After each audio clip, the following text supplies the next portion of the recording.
पुत्रदा एकादशी व्रत कथा। द्वापर युग के आरंभ में महिष्मति नाम की एक नगरी थी, जिसमें महीजीत नाम का राजा राज्य करता था। लेकिन पुत्रहीन होने के कारण राजा को राज्य सुखदायक नहीं लगता था। उसका मानना था कि जिसकी संतान ना हो, उसके लिए ये लोक और परलोक दोनों ही दुखदायक होते हैं। पुत्र सुख की प्राप्ति के लिए राजा ने अनेक उपाय किए, परंतु राजा को पुत्र की प्राप्ति नहीं हुई। वृद्धा अवस्था आती देखकर राजा ने प्रजा के प्रतिनिधियों को बुलाया और कहा, हे प्रजाजनों, मेरे खजाने में अन्याय से उपार्जन किया हुआ धन नहीं है। न मैंने कभी देवताओं तथा ब्राह्मणों का धन छीना है। किसी दूसरे की धरोहर भी मैंने नहीं ली। प्रजा को पुत्र के समान पालता रहा। मैं अपराधियों को पुत्र तथा बांधवों की तरह दंड देता रहा। कभी किसी से घृणा नहीं की, सबको समान माना है। सज्जनों की सदा पूजा करता हूँ। इस प्रकार धर्मयुक्त राज्य करते हुए भी मेरे पुत्र नहीं है, सो मैं अत्यंत दुख पा रहा हूँ। इसका क्या कारण है? राजा महीजीत की इस बात को विचारने के लिए मंत्री तथा प्रजा के प्रतिनिधि वन को गए। वहाँ बड़े बड़े ऋषि मुनियों के दर्शन किए। राजा की उत्तम कामना की पूर्ति के लिए किसी श्रेष्ठ तपस्वी मुनि को देखते फिरते रहे। एक आश्रम में उन्होंने एक अत्यंत व्योवृत, धर्म की ज्ञाता, बड़े तपस्वी, परमात्मा में मन लगाए हुए, निराहार, जितेंद्रिय, जितात्मा, जित क्रोध, सनातन धर्म के गुण तत्वों को जानने वाले, संसार शास्त्रों की ज्ञाता महात्मा लोमश मुनि को देखा, जिनका कल्प के व्यतीत होने पर एक रोम गिरता था। सबने जाकर ऋषि को प्रणाम किया।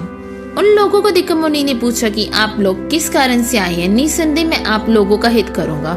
मेरा जन्म केवल दूसरों के उपकार के लिए हुआ है, इसमें संदेह मत करो। लोमश ऋषि के ऐसे वचन सुनकर सब लोग बोले, हे महर्षि, आप हमारी बात जानने में ब्रह्मा से भी अधिक समर्थ हैं, अतः आप हमारी संदेह को दूर कीजिए। महिष्मति पुरी का धर्मात्मा राजा महीजीत प्रजा का पुत्र के समान पालन करता है, फिर भी वे पुत्रहीन होने के कारण दुखी है।